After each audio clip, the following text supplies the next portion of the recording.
Strap yourself in and get ready. The leaders in BBL SuperCoach are incoming. Running in off the back fence to give you the ultimate insight to help you dominate your mates and climb up in the rankings. You're now listening to the Insight BBL Show with your hosts, Braino and Horse.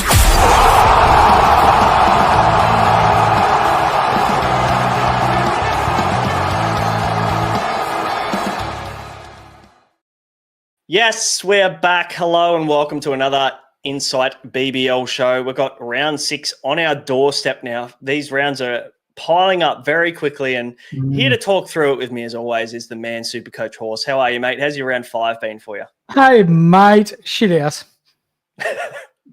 So like everybody else then? Yeah. It's we've got a little chat group going, and some things you touch, it turns to gold, and some things you touch and you make it turn to shit. And it feels like players that I'm bringing in are losing form, and like yourself, bringing in Chris Lynn, who couldn't find water if he fell out of a boat, and all of a sudden he's gone whack, a couple of days ago, and now he's gone 49 out in this game and picked up some fairly handy points in what's been a fairly horrendous week for most coaches. Yeah, well, it would have been great if I held him. But I just did a little 1 week trade with Chris Lynn, 1 week play, brought him in for his 100 last week on the double and traded him straight out this week to use his cash to try and jump on some of these Hurricanes guys like your Chris Jordans and your Nikhil Chowdhury's, your Wes Agars. And at the moment, they're all stinking it up. They're all shitting the bed at the moment for us. So Chris Jordan's been a bit unlucky tonight. He's bowled quite well, I think, for 29 off his 3 overs.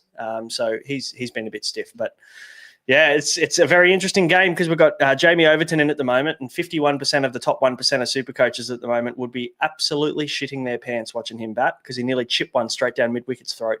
So, yeah, a very interesting game and a lot on the line in this one, isn't there? Because the Strikers Hurricanes, they're very popular buyers or popular owned players in this game. Yeah, and if you want to know more about who to buy, my good friend to the left of me has done up a nice little article within our Patreon that shows which teams are good to score against and which teams you should probably fade players against, because there is a bit of a discrepancy, isn't there, Braino?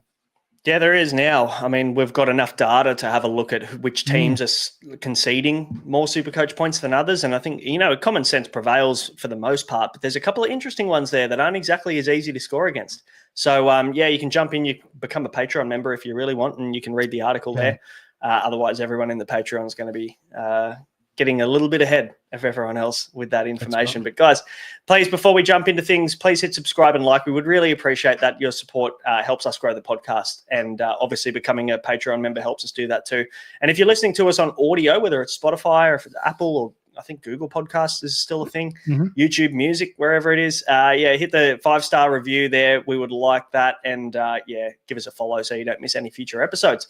Now, Horse, on tonight's show, we've got the same as always. We've got latest news and injuries. There's a little bit going on around the league, especially at the Sydney Thunder after what happened the other night. So we'll cover that. We've got a recap of what we learned from round 5. We'll talk about round 6. We'll preview every game. We'll talk about the ideal trade-in targets that we're looking to get in next week. Sydney Thunder on the double, so lots of talking points there. Our game day squad of the round, I think it did all right again last week, so we're on a bit of a roll at the moment. And finally, we'll talk VC and C options and loops as well.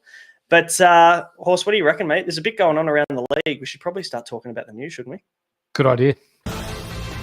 It's time for some news from around the league. And of course, the latest news is, as always, brought to you by Ryan from Astute Newstead. Now, if you're someone, potentially you're a homeowner, and maybe your interest rates are above 6.2%, maybe they're not. Maybe you want to refinance. Maybe you want to save some cash like the rest of us. Then you can contact Ryan from Astute Newstead. No obligation, cost-free inquiry. Have a chat with him about your situation. Just use the code INSIGHT. Let him know we sent you, and he'll look after you. We've worked with him personally. A good man. And also, don't take any BBL SuperCoach advice from him, but he does know his AFL SuperCoach, Horse. Unfortunately, yes. Personal sponsor of Lockie Whitfield. Yeah, I've opened the door for that. Hey, let's have a chat about the unfortunate circumstances that we had to experience while we were commentating the other night with Daniel Sams and Cameron Bancroft collision in that Thunder Scorchers game. And the news that we have is positive. Unfortunately, Bangers has got a fractured collarbone and a broken nose. So he's going to miss the rest of the BBL, unfortunately. And Daniel Sams is currently in concussion protocols. He's going to miss at least the next 12 days. Fingers crossed for both of these guys for their recovery. But there's an interesting little local replacement player signing, Horse, on the Thunder front. Isn't there? Young Dan Christian, who wasn't allowed to take the field the other night, but it is estimated that he's going to come in at around 58.5K, should be a bat bowl. He's got a fairly handy average in Sydney grade cricket at the moment, Braino, too. Yeah, I think he's hit 90, 94 or 93 off the stick in his last 3 games. He plays for Uni of New Wales Premier Cricket and also has taken, I think, 5 or 6 poles in the last 3 games. So he's doing a bit of everything, Dan Christian. I'm not surprised. Going back to grade cricket, even at 41, he could play at 51 and still probably produce those kind of scores. So the question becomes, does he play? And I think the answer is no. At least for the short term. So he's just cover as a local replacement player, but he probably will be named. I think he has been named in the squad as per the BBL rules of when you sign a local replacement player that have to be named. So very interesting. But Dan Christian coming into the game, I don't think I'll go there, but I tell you what, people will be tempted at 58K bat bowl. I think so. Yeah. A nice little downgrade target if you think he's going to play, but I, like yourself, I think they're going to prioritise youth and players who are coming through the system over someone that's 41 years of age. Good old Hugh Weebgen. Get him a game. He was outstanding the other night. How about the 6 that he hit over deep mid-wicket and then the little fist pump to Shafane Everston Rutherford, who will come up later in the episode? Absolutely.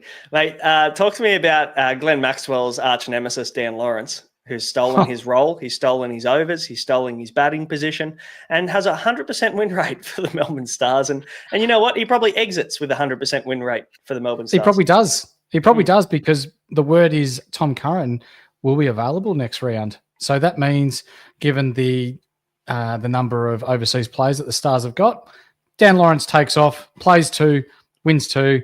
His job is done. See you later. Braino, I do want to bring something up about the Stars that I was going to leave till later, but I'm thinking I might bring it up now. Do it. If the Stars win 3 in a row, have a guess when the last time they won 3 in a row was. 2019, because I've seen the notes. Well, you just stuffed it on me and everyone else watching at home, haven't you? But Hang on, what's 6 the years answer? ago, we're in 2025 right now. It's been effectively 6 years. It was in December 2019, the last time the Melbourne Stars won 3 games in a row. Goodness me. And that's probably when Marcus Stoinis was opening the batting and he was doing Marcus Stoinis things. And now since he slid down, I mean, speaking of, he's been fantastic as we just see Chris Jordan get his first wicket after he's been absolutely put to all parts by Jamie Overton. So captainers will be very happy. Overton sitting on 45 with the bat at the moment, Jordan getting his first wicket. Look, the Stars they're the question mark of the tournament at the moment, aren't they? It's going to continue to be that way pretty much until the end. They're going to be hot and cold. We know that just because things are changing so rapidly over there. But like you said, Tom Curran comes back into this lineup, and that means that we'll have to see Dan Lawrence drop out due to the fact that he counts as an international replacement player, even though he's living in Perth. That's which means that you can't have more than 3 international players on a squad in a team of 11. So he'll drop out of that team, considering they've got Curran and Duckett already in the squad. Curran, Duckett, and Mir. That'll be their 3. Yep. So he'll drop out, which means then, I guess the question mark, Maxwell didn't bowl in this last game.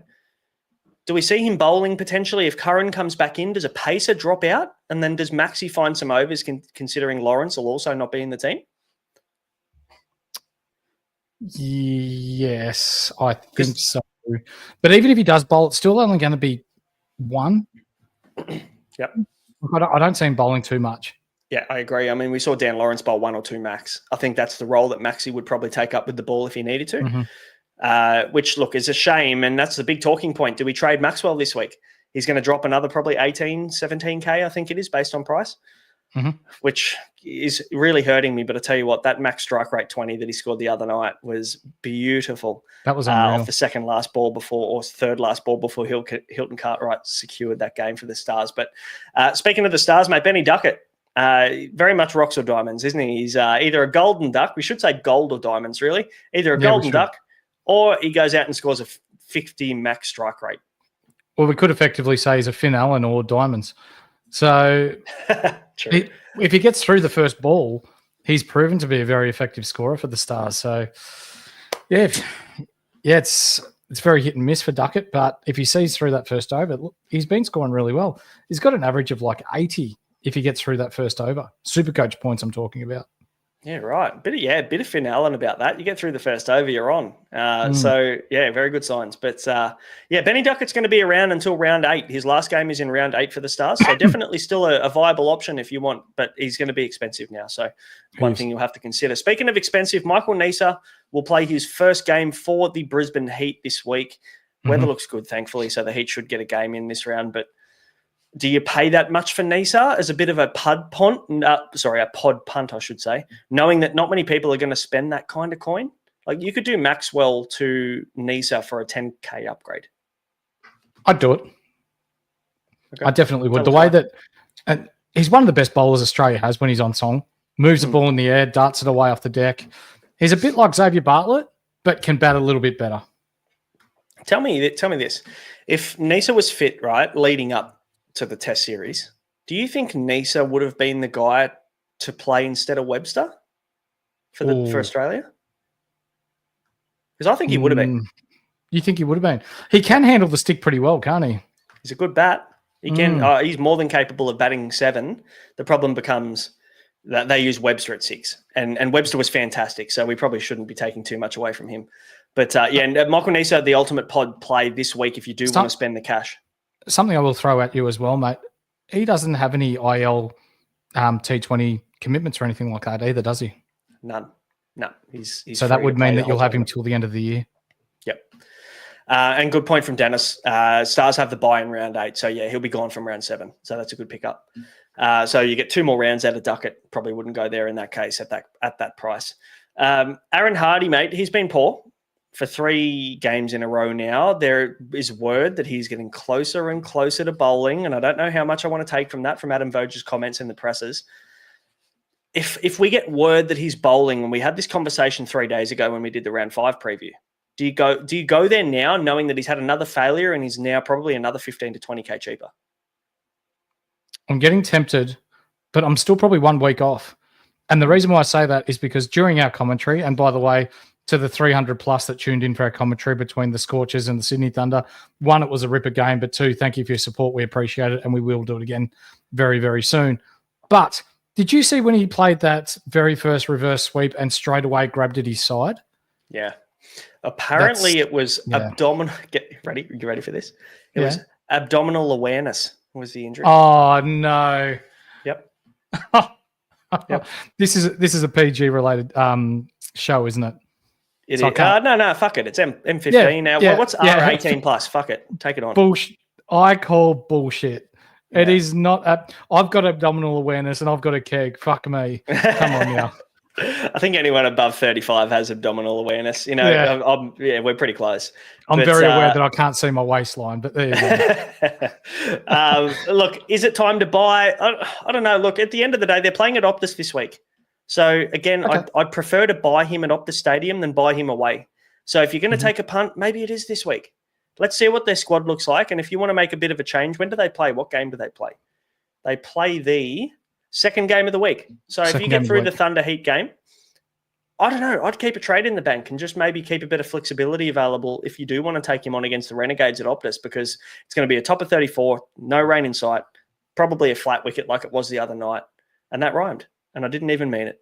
But when you think about Aaron Hardy, you think about how good he is with bat in hand.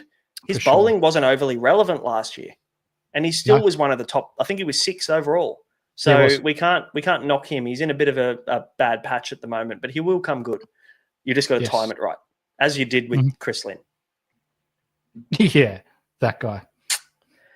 All right, let's have a chat about what we learned from round 5.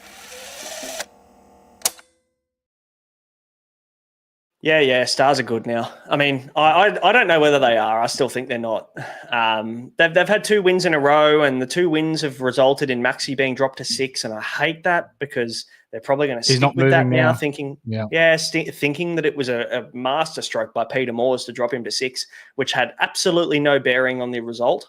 He would have done what he did with the bat, and they probably would have won 3 overs earlier if he batted at 4 where he should be batting. Anyway, Stars have a 100% win rate in 2025 for us. Unreal. Up the Gades. Yeah, well, they're still probably better than the Stars, but they're equal now, aren't they? Yeah. Gades equal with the Stars on the ladder? I think they're pretty close. I think they're close. Same amount of Maybe wins. one game ahead. Oh, same amount of wins. Okay. Same amount of wins. So, yeah, I'll tell you what, a bit of Melbourne derby going on. They obviously won the other night, so it makes it tough to be a Melbourne supporter regardless, because now there's going to be a bit to play for over in Melbourne. Hopefully, no gang wars. No, yeah, they're both tanking, so they're looking for that number one pick. Yeah, to pick up Harry Brook for him to go. Nah, I'm not going to Melbourne and just not turn up again. Maybe. What's important this round, mate? Because there is a bit going on ahead of round 6. Ollie.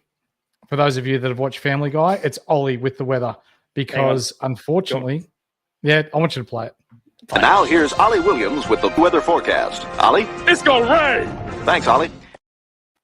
I think he's right. I think there's a game, Braino, where we do have to factor in rain again. And guess who it is? The Sydney Thunder on the double. So it's not a good time in round 6 where we essentially need to I don't want to say we need to look at it as a single game week, but you need to be very wary. There is a 60% chance of rain, and that rain will be nearly all day in Sydney.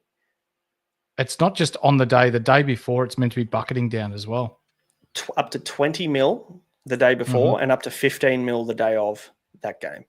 So that game, and then also the game after, the final game of the round being the Sixers and the Stars, is also, there's a little bit of weather floating around. So we need to be really cautious about what we're doing here, especially if we're taking, and we'll talk VC and C options later in the round, and we've got something that might actually really help you this round in terms of tactics with that. But you need to be wary of who you VC, and obviously it's going to be a Thunder player. I would not be doing the straight C knowing that there's rain around for Thunder. Yep. In the and isn't it ironic that there's rain around for the Sydney Thunder of all teams? Hopefully not too much thunder, and hopefully we can still get a game or some sort of game. But yeah, it's looking grim at the moment. Yeah, it does look grim. Speaking of grim, Jake Fraser McGurk. Mate, his batting is similar to a solar eclipse. You watch it and it's going to hurt your eyes. So it's just best to turn away. He is perhaps the most out of form alongside Colin Munro in the tournament at the moment. He just cannot hit one out of the middle. Get that garbage out of here! Yep. For those that think that, oh, wow, he's going to be 70-something K this week because he failed again, there's a reason why he's 70-something K. Look, I will in BBL SuperCoach, we know as much as anyone else that anyone can fire on any day. And we saw Chris Lynn go and stink it up for 3 or 4 innings in a row and then come out and just bash the big 80 off 38 balls. Like that kind of stuff can happen. Jake Fraser McGurk is capable of doing something like that. But in saying that, he does not even look close to the middle of the bat, let alone being able to put an innings together. And it's a shame because he's such a good player to watch when he's on, but he's just been off, as off as it could possibly be. The power is off at the bloody circuit around the corner of your house. Yep. Did you hear the comments from Bear, Cameron White, during the game the other night, where he effectively said it's all between the ears for JFM at the moment, or for Rooster. Yep. And once he gets that sorted, he'll be fine. But right now, he's just trying to do too much. Fair. It's probably a fair assumption, really, isn't it? A lot of sport is mental, not physical. Everybody's got the capability. You wouldn't get to that level if you weren't a good player. It's just about then the mindset of coming into the game and your preparation and things like that. So definitely, 100% he's spot on. Mate, there's 2 teams left on the double, right? The one thing we've learned, I think, from round 5, and this has been a single game week, is that anyone can pop off, even on a single. We've seen a couple of big 100 scores this week. Hopefully you got one of them if you're watching. Thunder this week, Hurricanes round 8. Is it now time to just target best available rather than chase the doubles, or do we still need to be wary of what's happening with the Thunder and the Hurricanes? There would have been some people that would have started to prepare for the Hurricanes double in round 8. by bringing in the likes of Chowdhury and Jordan, who both have negative break-evens. That was me. I think we can start, especially given this week, given that, yes, the Thunder on a double, but it's looking unlikely that we're going to get a full game in the second game of their double. So I think we can start now to start planning ahead and picking the best players available with the best roles. So then you've got the best side come season's end. Yeah, and there's a big question around what we do with Jamie Overton next week, because the strikers do have a bye, and that'll be a really big talking point as to what we do with those guys, because there are a lot of them that are quite good and quite popular in our teams. Matt Short, Jamie Overton, Henry Thornton. Some people bought Brendan Doggett this week for the cash. We're yet to see him bowl. So there's some question marks around what we do with these people. So we'll definitely talk about them. But how about the Sydney Thunder? How about probably one of the best wins I think the Sydney Thunder have ever had, aside from Owen Morgan hitting that 6 off the last ball to win? I reckon this is probably up there with one of the best. That was unreal. Having, replacement players come in for Samsey and Bancroft.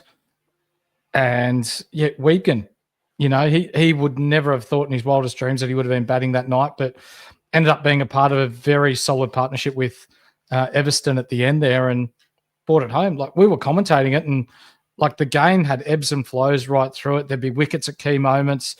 Yeah, Everston was probably a little bit lucky with his ball placement, with the ball going for 4 as often as it did in the last over. But yeah, sometimes it is luck, but you make your own luck.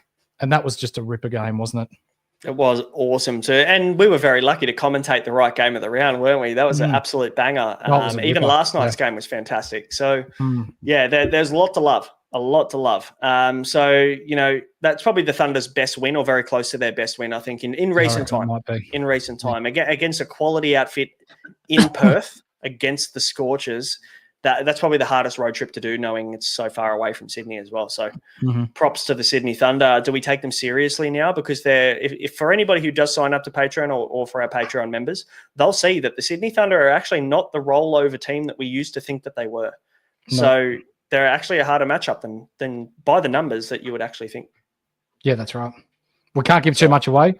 We want you to sign up to our Patreon, get in there and read Braino's article, because I was actually quite impressed with what you've managed to come up with. Thanks, mate. It means a lot coming from you. Like, it's, mate. I mean, that's the week that was. There's a fair bit to talk about, but luckily everyone's on the single. We haven't really factored in tonight at the moment, but we can give live updates that Jamie Overton's on 52 before bowling. So very, very good start for the 51% of the top 1%, the captain, Jamie Overton. He's looking on track to beat Cooper Connolly unless he has an absolute stinker with the ball. Chris Jordan on 24 with that last ball wicket. Chowdhury 14. Basically no one really topping the scoring. Salam Keel with a 43 as the top scorer for the Hurricanes, and Chris Lynn with a 74 with his 49 off however many. James Baisley with 8 too. Please don't forget about him. Oh, is that guy still playing? Yes, that guy's still playing. What happened to Liam Scott? He's gone, isn't he? Yeah, apparently so. Yep. Tough. Well, it's been an interesting game so far. Let's see if Jamie Overton can take a couple of poles with the ball, get the 100+ for those captainers. I hope they don't, personally, because I didn't captain him, and I took the Cooper Connolly VC loop. So samesies. I'll be death riding him for the rest of the game. But this is why I'm hot. Now, Finn Allen, 113, the man, the myth, the legend, Finn Allen. Before we were hopping on the commentary, I said, I might VC Finn Allen, and I bitched it. I didn't. You were there. You can be you can be my witness. And, yes. I didn't do it. I stuck with Cooper Connolly, which is still fine with the 76. That's completely fine. But 113 for Finn Allen. A few people in the Patreon have bigger balls than me and took it on and obviously win in this situation. He was he looks back on. He looks like he's found that confidence that he needs. So does he become a buy next week, knowing that he's probably going to maybe gain about 25K this week, roughly? Still buying him around the 100K mark? I am much more interested now, yes. And I'll tell you why, because we know we're going to get a game of cricket out of that game. And also they're at Optus. Another nice flat wicket. He just peeled off a really nice score over there. Speaking of really nice scores over there in Perth at Optus Stadium is Lance Morris, 98. Another guy I was nearly going to fucking buy. I feel like this week was the nearly week. Of a lot of moves that we nearly did that we didn't do. And he was fantastic. He took 3 poles in this game and looked really good. Looked the pick of the bowlers for the Scorchers in this match. And he can do this, though, but the problem is he is rocks or diamonds, isn't he? He can come out 1 week, and I think in round 2 he got 4 SuperCoach points. Yep. And then he can come out and he can go 100 plus. Yeah, that's right. Last year, last round, he scored 2. So, very much, as that you one said, fondly. rocks or diamonds. Yeah. Chris Green, probably the most purchased player next week. Do you think that's fair? 100%. Yep. 113. He was outstanding, bowled really well. Did an awesome job for the Thunder there, and I think we can probably expect that at least for game 1. I think he's going to be probably the most vice-captained player next week, as well as the most purchased, which is fair. I think I can't go against that at all. No. But talk to me about your man, because he's been copping a bit of a battering on social media. You know, the armchair specialists are coming out and saying they're coming for his head, and they're saying he should go home and he's no good. Clearly don't watch international cricket. But tell me about Shafane Everston Rutherford, I should say. 75 SuperCoach points. Very impressive. We brought it up during the podcast while we were commentating that it was the knock that he needed. And why I say that is because he came in at a time where he couldn't just take 6 balls to get his eye in before starting to accelerate. He had to play his natural game right from the start. And you could almost see that he was so much looser right from the start. He wanted to be attacking. He looked more aggressive with the stick. 75 SuperCoach points. And the best part about that, Braino, is that he just made his break even, which means he's still going to be around 70K next round. Do you reckon people are going to start buying him because he bowled an over as well? And I tell you what, I reckon my missus, who's never played and has the coordination of my foot, could probably come out and bowl a little bit quicker than Shafane Rutherford did the other night. Do you reckon there's overs there for him next week? Oh, no. No. I was surprised they weren't bouncing 3 times by the time they made it to the keeper. I don't see him bowling. They got 1 out of him because of what happened with Sam's, but they're going to bring in a bowler. Like, they're not going to rely on him bowling. We've seen the squad for the Sydney Thunder's game 1. Right, and it's got Hugh Weebgan, it's got Dan Christian, it's got Liam Hatchett, who I think will probably be the guy that comes in. You know, they're going to have bowlers. They'll have bowlers there to bowl the overs, but the question mark just becomes, there's also, what's his name? Toby Gray, is that his name? That's his name, yep. So he bowls leggies. Do you bowl 3 spinners with Tom Andrews and Chris Green? Because I think that's too many. Like, they're running out of players, mate. I'm not liking that. Not at the Gabba is okay for spin. It's not if it was at Sydney, I'd be more for it. But the second game as well, where it looks like rain's going to play a factor. Not overly keen, no. Yeah, that over that Everston bowled as well. Braino, went for 21. So I don't know why people are getting over the top. Oh, he's going to bowl. He's going to bowl. He's not going to bowl. No, I don't think so. He is picked as a finisher. It'll be interesting to see where he bats next. Tomorrow. Tomorrow the game is. Right. Cooper Connolly, 76. If you have him, you should probably hold him for the season, to be fair. Now that Josh Inglis is out, he's pretty much guaranteed a top 4 role in the batting order. He batted 4 and Aaron Hardy batted 3 the other game. So that's one thing to keep in mind. But Coop is in the form of his life, isn't he, Horse? Yeah, he is. He's been awesome. I wouldn't actually be surprised, Braino. I know Aaron Hardy's batted at 3 for many a seasons, but I reckon next game they might change that. Slide Hardy down to 4, Coop at 3. I feel like if they get some more overs out of Coop being the informed batsman, there's more opportunity for runs. Whereas Hardy, he was 10 off 17 rocks the other night and didn't look like – he looked almost like Jake Fraser-McCurk. Did not look like he was getting one out of the middle at all. Yeah, he didn't. He didn't, sadly. But yeah, Cooper Connolly, definitely a guy you're going to want for the run home at some point, and he plays well at Optus. So this is the week. If you don't have him, maybe you can go and get him, knowing that they're going to be playing against who do they play? Renegades. So not a terrible matchup. Not a terrible good matchup. Yep. Ben Duckett, 87. Yeah, I mean, rocks or diamonds. Good point.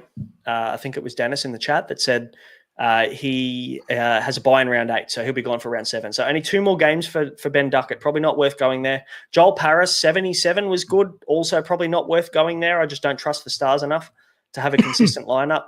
I think he might sit one soon.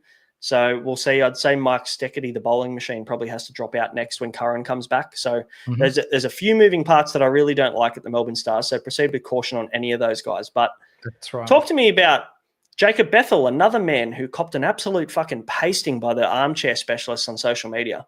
Didn't they? Not very good. This guy's shit. Why did they sign him for? And obviously these people also don't watch international cricket and don't understand that he's got a 57 batting average in international T20 cricket. This guy's a quality player, and now the role is good. I was speaking with Deadly earlier. Good. We're in the same chat, and he's like, man, I sold Bethel this week. I want to get him back next week because he looks like he's bowling 3 to 4 overs a game now.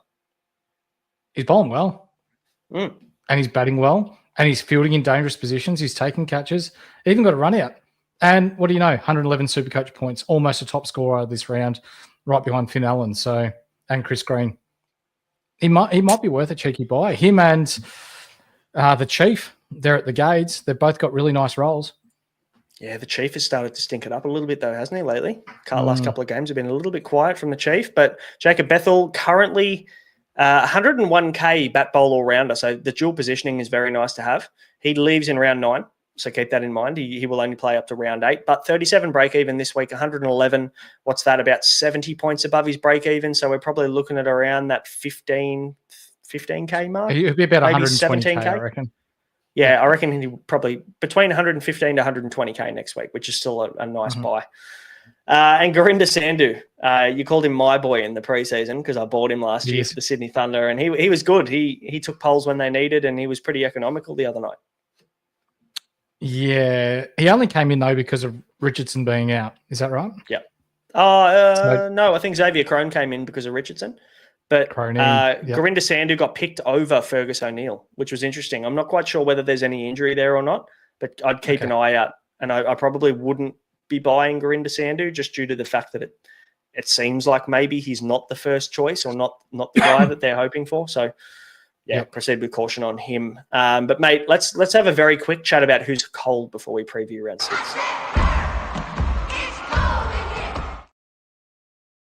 I'll tell you what, super cold for Ashton Turner.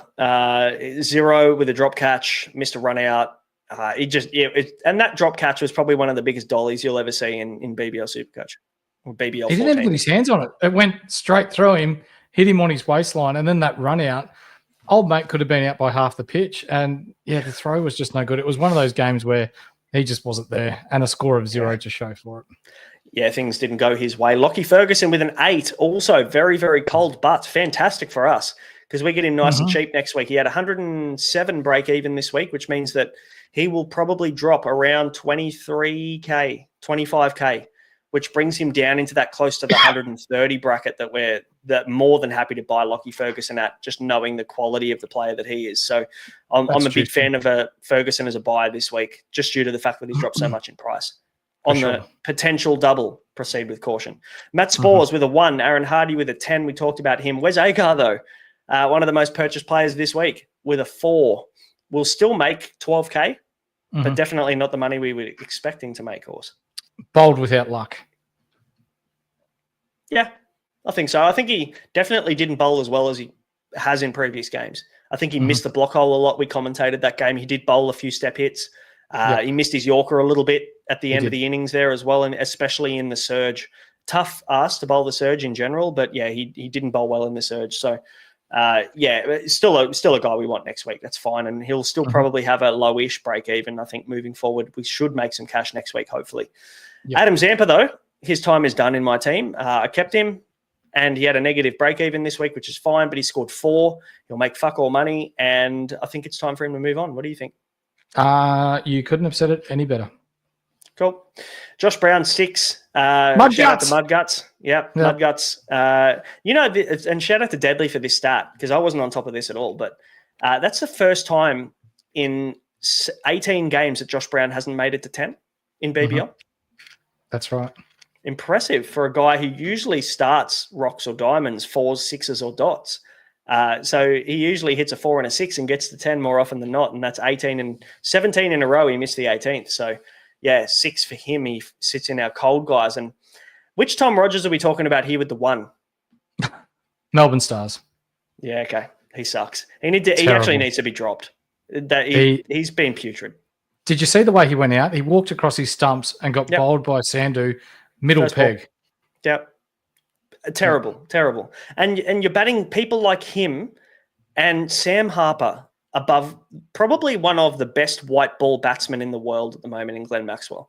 Just make it make sense. Yeah, it doesn't make sense. No.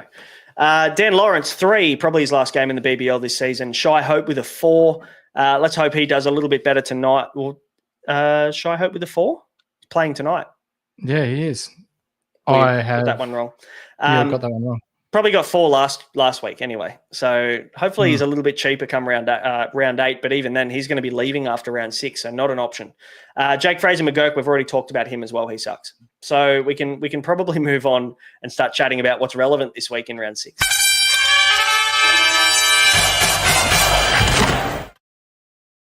And the round 6 game preview brought to you by the Standard Squeeze. If you've ever smashed a bottle of spirits when you're out fishing, camping, or you go into a game, you'll know the frustration. You don't have to suffer anymore with the Standard Squeeze. They've made from food-grade quality plastic to ensure that they're not just unbreakable, but they store perfectly in the fridge or in the cupboard. They're also super lightweight to ensure that they don't weigh down your bag when you're going away. They come in multiple sizes, pour the perfect 30 ml shot every time so you know how much you've drank. If you need to drive, head over to thestandardsqueeze.com, use the code IFS15 and get yourself 15% off everything. And speaking of someone who's going to get 15% off everything, they're going to get 100% off everything this week. It's Jeremy, coach of Tobe's Troops. Shit. Who just beat me this week, Horse, by 8 points to take out the Standard Squeeze of the week, 11.47. But the most impressive part is he's into second overall, Horse. He's within an arm's reach of top spot at the moment. Come on, Jez. You can do it, mate. Reach out to us, man. Hop in our DMs, wherever it is on X or Instagram or wherever it is you follow us. It's the second time this year he's won Squeeze of the Week. So we owe him 2. So, hop in our DMs and claim your prize, mate, or give it away to someone else if you want. That's up to you. Or you can get a 4-in-1 and a combo pack if you want. That's up to you. But hop in our DMs, mate. We'll sort you out. Congratulations. No wonder you're in second overall if you're winning the week twice. Let's chat round 6, mate. That's why people are here. The Thunder are the only team on the double, but the weather isn't looking great for game 2. The Strikers are on the bye, though, so we need to talk about what we're going to be doing with our Strikers players in round 6. So let's talk Monday, first game of the round. Thankfully, no weather. We're all good. Top of 30, no rain, Horse. At the Gabba, usually a pretty good place to bat and bowl, so it should be a good game of cricket. Yeah, I'm thinking so. Nessa, as you said earlier, he'll play his first game. Banton's out, Allsop's in for him, and we're thinking Wood will be in to open that game. We're going to wait to see who comes in for the Thunder, though. So stay tuned to our socials tomorrow. Once we find out more, we'll let you know. But Sams and Bancroft are definitely out. Yeah, I mean, the question mark, I don't think Dan Christian plays. I think Liam Hatcher probably comes in as that Daniel Sams replacement bowler. And I know, obviously, he's not an all-rounder and it does weaken their batting lineup. But I think Hatcher has to come in. They do need that death bowler, that role that Sam's had. They need that bowler. Yep. So I think Hatcher comes in. I don't think Gray comes in, and I don't think Christian comes in. So the good thing is, I guess, in terms of the way that this squad's named, Tom Andrews, popular cheapie, probably should get at least game 1. You would think so, Is he an yes. option? I think so. Yep. He's been bowling well. He's looked good, hasn't he? I guess there's a lot of question marks, and we've seen the squad so far, which is good. So let's reassess there once we see the teams tomorrow night and work out which Thunder players we want to bring in. But we'll talk about the targets for Thunder very soon. Sure. Tuesday, 7:15, second game of the round. We've got the Renegades at Optus Stadium against the Scorchers. Good weather again, no rain, which is great. So we can start the round off. Nice. Predicted ins and outs. What do you reckon? Agar comes back in for Spores? Has to. Yep. Yeah, Depends Spores if has he's been back poor so good, when he's been. Yeah, Spores has been pretty poor. Richo, is he going to be back? I mean, the test is done. You'd naturally assume he comes back into this squad. Mm-hmm. Does that provide a little bit of risk there for Berendorf finally getting a rest? I think I've been talking about it for about 4 weeks and it just hasn't happened. Potentially, yes. People tend to forget, and me included, that he's 36 years of age, so he's no spring chicken. I think he's due for a rest. Is this the week that Hardy bowls? Will be the question on everybody's lips, because I think I want to buy him at Optus Stadium potentially at that price if he is bowling. But it all depends for me on how many pacers get named. If they name 3 quicks and give 1 or 2 of them a rest in Kelly or Berendorf, maybe both get a rest. 1, that's good for Connolly. But 2, that could be great for Aaron Hardy if he does get a bowl and could be a purchase. So stay tuned for what that team looks like on Tuesday night at 6:30. Look, Perth are hard to beat at home. What are you doing with your Renegades players in this instance? Like, are you going to look to move any on, or do we just have to get rid of our strikers at this point? Zampa's gone. I'm pretty happy holding on to Tom Rogers at the moment. He's bowling well. He bowled without luck the other night. And I've got the Chief. He's been hit or miss, the Chief, but I'm probably happy holding on to those 2. I think the Chiefs' role is good enough to be conducive of Supercoach points. So I think people will probably overreact a little bit trading out the Chief. I would I would mention they shouldn't look at trading out the Chief with the dual position. But Tom Rogers, he's probably feeling a little bit down in the dumps today after dropping Maxi there at the back end of that game and then getting put by Hilton Cartwright 2 balls in a row. So hopefully he has a bit of a bounce back, because that Hilton Cartwright 6 was the biggest 6 of the tournament. 123 meters that went. Is that one of the biggest 6s you've seen? That's 124. That's 50 meters back from the rope almost at the G. I think the biggest 6 I ever remember seeing, I didn't see it live, but I remember watching it on TV, was that Brett Lee 6 at the MCG, where he hit it, and it landed on the stadium practice wickets. Into the practice wickets against the West Indies that year. That was a monster 6. That's easily the biggest 6 I've ever seen. So, but I tell you what, Hilton Cartwright would have gone close, I reckon, because 122 or 123 meters is monstrous. That's nuts. Perth should bounce back in this game, so I'd be very careful about how many Renegades I'm playing or the way I'm approaching that game. But, mate, let's talk about the game of the round. The one that we need to be on top of is Wednesday, 7:15. The Hurricanes at the Thunder. They're at NG Stadium in Sydney, but there's been some rain here, and there will be up to 35 mils of rain across the Tuesday, Wednesday. So not only does that provide maybe a risk there that the outfield or the field isn't up to scratch, the wicket won't be that great to bat on. So for anybody thinking about David Warner or guys like that, there's a risk there that in game 2 he could be coming out on a green seamer. That's right. Or not even playing. And there's a 60% chance here it's going to rain pretty much all day.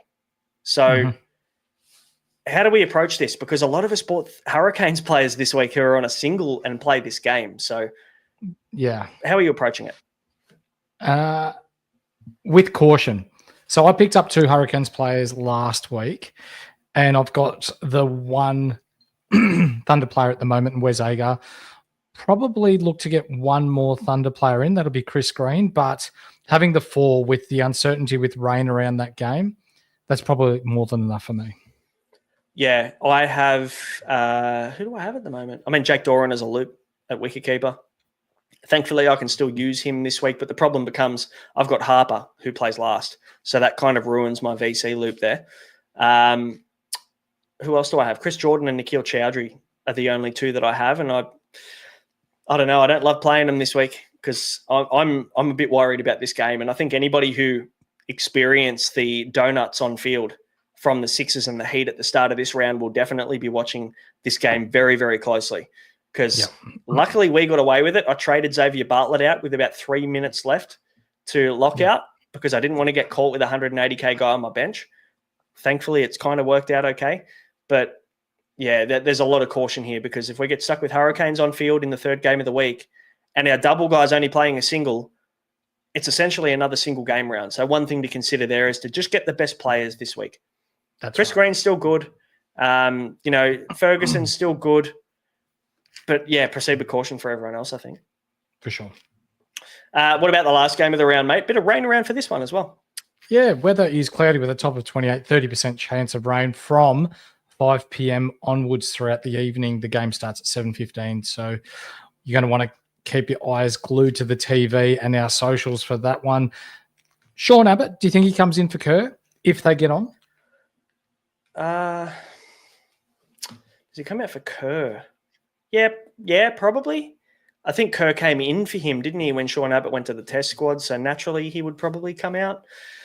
Again, Hayden Kerr's been okay without being amazing. So, it's Sean Abbott comes in. It's just a matter of who leaves, who goes out of the squad. But I'd naturally think it will be Kerr. And obviously with the Stars, Curran probably comes in to replace Dan Lawrence, as we've spoken about at the start of the show. Now, the big question, Horse, is can the Stars win 3 in a row?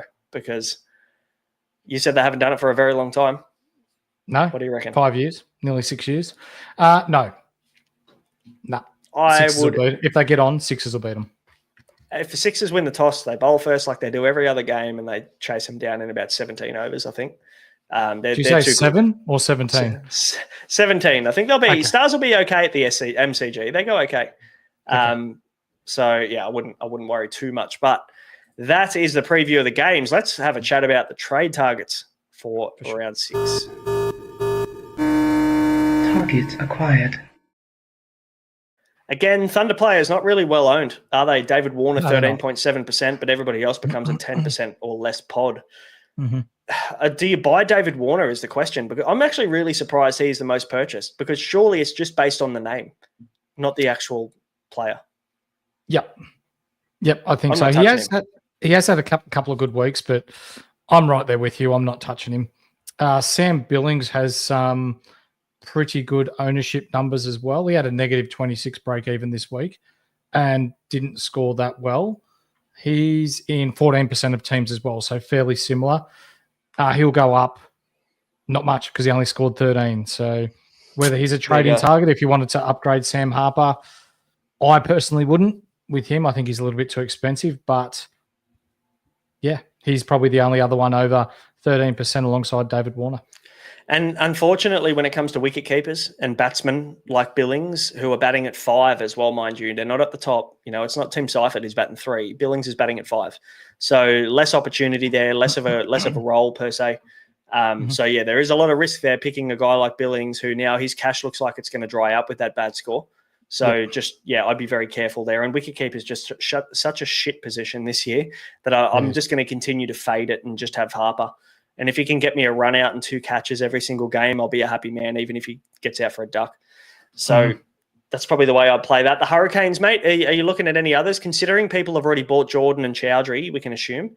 You got Ben McDermott there, who's potentially a purchase, and the man that we were talking about off air before we hopped on, Riley Meredith, 10.4%. I actually really like Riley Meredith as a play. He bowled really well again tonight. What are your thoughts on him?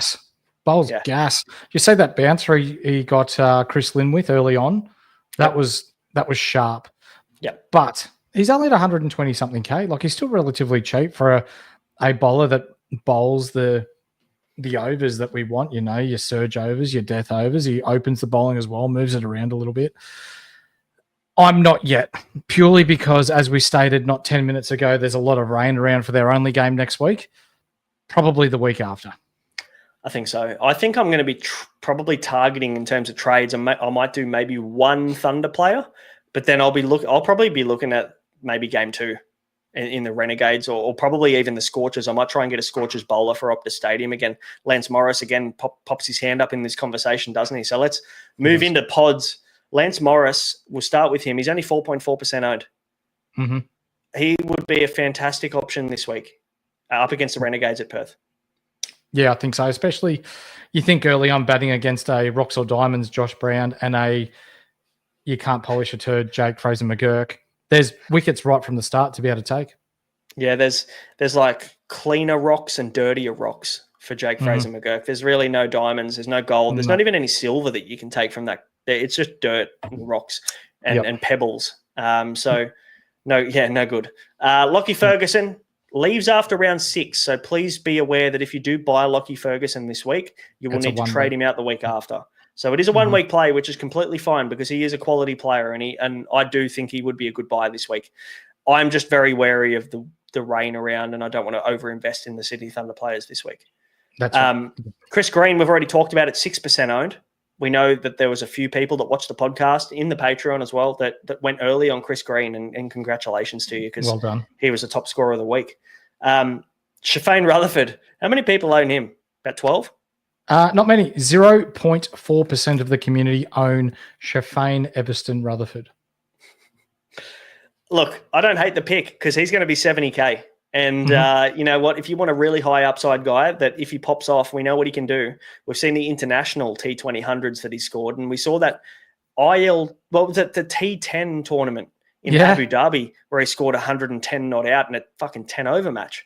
That's the first ever T10 100 as well, mind you. So we know what this guy can do. It's just a matter of the same. He looked Whether out he of form, turns and up. it took one good, session in the middle, and he's just taken off. This could be the point where he's not around for too much longer, but at 70K, you could do much worse for a 1 or 2 week rental. Just very quickly, Jamie Overton just got put out of the stadium by Mitch Owen onto the roof. Wow. So that's a big hit. I haven't seen Foxy turn up yet, so Mark Wall must be a little bit slow tonight asking for Foxy. Junior, sort it out. Yeah. Yeah, I know, Junior. Come on. Let's talk Tom Andrews, mate. 3.3%. What do you think on job security? Because my only concern is that Tanvi Sanger could be close. Now, the only word that we have on Tanvi Sanger's injury is that it is worse than first thought. We just still don't have a timeline. Can we naturally assume that Tom Andrews plays, let's say they get on in game 3. Does he play both games? I love that you're bringing this up, mate, because injury reporting in the BBL this year has been shithouse. Matt Short with a broken toe. He's missed, his second game now or his third game. Just be honest with the community and go, he's got a broken toe. He's going to be out for a couple of weeks.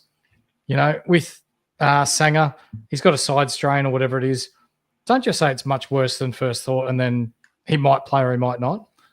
Just let us know. He's a couple of weeks away. We need to give him rest. So for me, if they're saying that, I'm just going to jump on the front foot and say we probably won't see him in this tournament. I think Tom Andrews, if you need to downgrade to facilitate your other 2 trades, I think he's a decent pick this week. So I don't mind it. Keeping in mind, though, the weather. Finn Allen, 8%. If you don't have Finn Allen, he's playing at Perth again against the Renegades. They've got Tom Rogers, Fergus O'Neill, Kane Richardson if he's fit. Xavier Crone was average. Their paces aren't really amazing. And when you come up to Perth, you've got to bowl well. What do you reckon? Finn Allen this week is a buy? Big negative break even too, mind you. I really like it. Yep. Has to be. I like it. 8% owned still, which is bizarre.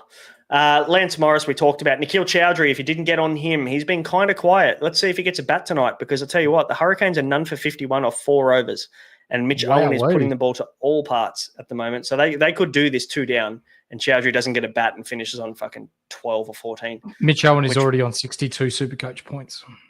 Fair. He's hitting them to all parts. I think he hit Overton for 2 or 3 sixes off that over. So he's doing well. Nikhil Chowdhury, not a bad buy. The roll's okay. He gets about 2 overs a game, I'd say.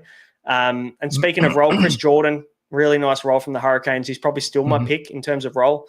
Bat 7 and will bowl 4 overs and bowl death/surge. So that's kind of a very similar role to Jamie Overton, really, isn't it? It is. Yep. So definitely some good picks. Anybody else, mate, you want to mention before we move on to our game day squad of the week? No, I think you've covered it all, mate. Beauty. Well, let's move on to our game day squad of the week, brought to you by Game Day Squad. It's not only free to play, it's free to win. Build your squad, purchase and trade cards, or if you're a gambler, rip open some packs and level up your squad so you can get cards from bronze, silver, and gold to platinum, diamond, and even one-of-one legend cards. You can compete against others and win not only the overall prize, but every single week. So Game Day Squad are legends at giving away 25K in prizes, which is insane. That's a lot of money. So you can win up to 25K every single year. Download the app, use the code IFSAUS, get yourself a bonus 3-player rare pack to get your squad started and take us on in our mini league, which is in the description below as well. Now, Horse, take us through our Game Day squad of the week. We need 1 wicket keeper, 3 wicket keepers or batsmen, 4 all-rounders and 3 bowlers. Who we got? I'll go with the keepers and batters, and then you can go with the all-rounders and bowlers, mate. So to start us off, we've been chopping and changing a little bit of recent weeks. We're going to do the same. My keeper this week is going to be Sam Billings. Bilbo. Bilbo. Bat wicketkeeper. David Warner. Finn Allen. I think he's going big again. And Ben Duckett. Ooh. Yeah, I mean, look, you can't argue against Ben Duckett, but is he due for a duck?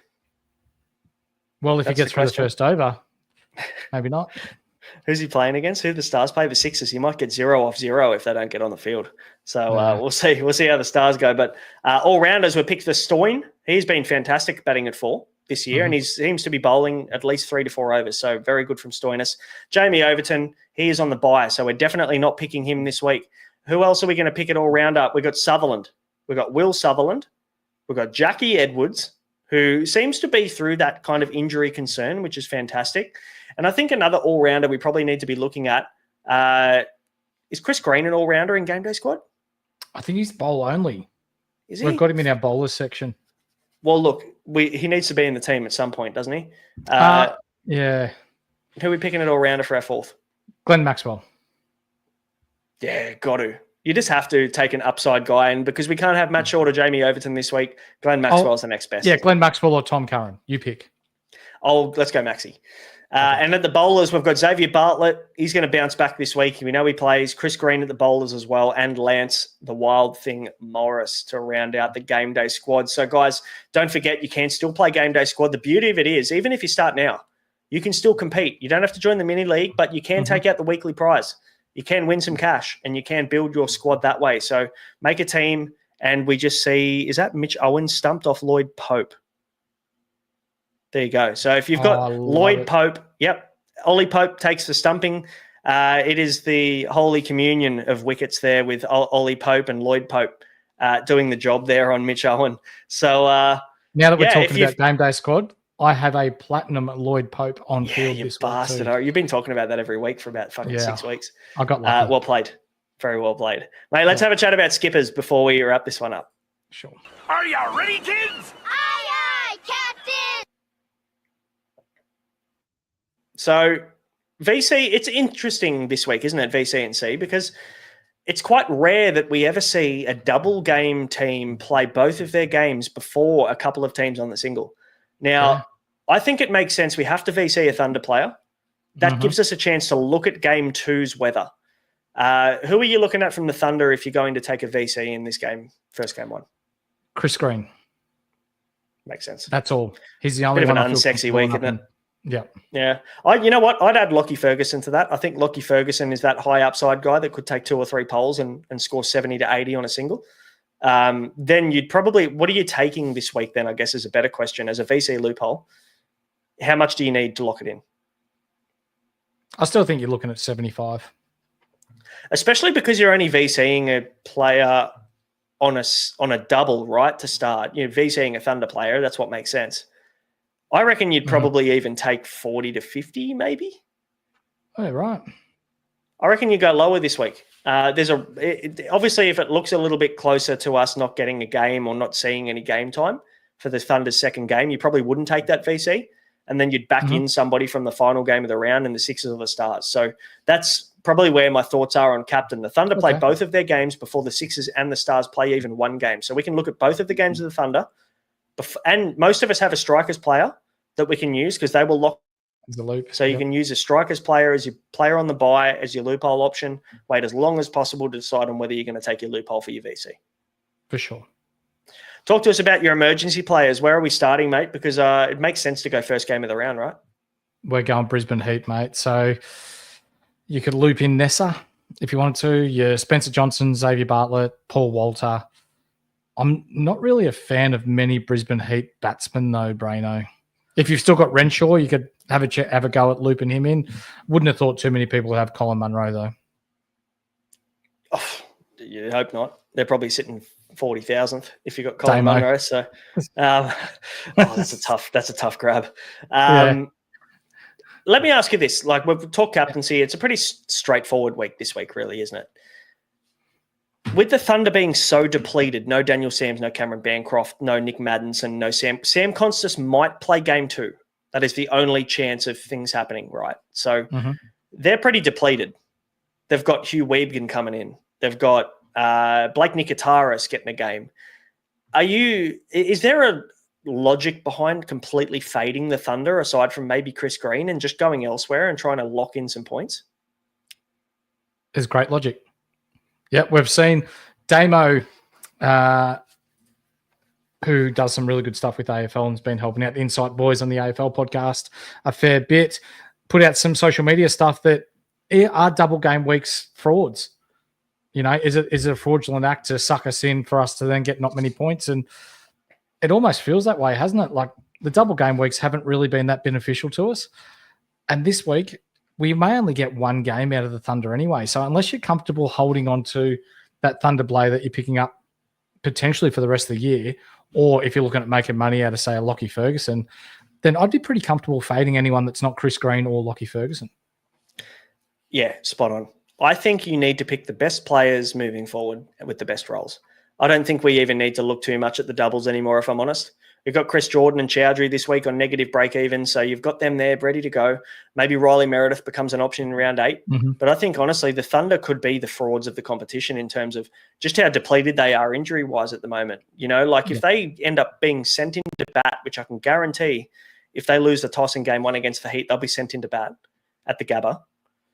They could get skittled for 120, right, which gives their bowlers nothing to bowl at. So that there are some concerns there that maybe they're not being at full strength is a big deterrent at going hard at Sydney Thunder players. And you know what? Brisbane Heat are probably identical to the Perth Scorchers. And by that, I mean their bowling stocks. Spencer Johnson, Xavier Bartlett, Michael Nessa. Michael Nessa. That's terrible if you're already undermanned and then you're facing potentially the 3 best combination quicks in the comp alongside the Perth guys. The Perth guys and the Brisbane Heat fast bowling stocks are very full and fresh at the moment. So, they'd go, I reckon, on par with the best fast bowling stock in the comp. So, yes, a lot to consider. And I think maybe the play could be to fade the Sydney Thunder this week. As bizarre as that sounds, as the only team on the double, I'm probably going to treat it as a single game week again and just try and get the best players in. We've talked about the best players that we think you should be looking at this week. Is there anything else to cover, mate? No, I think you've nailed it, mate.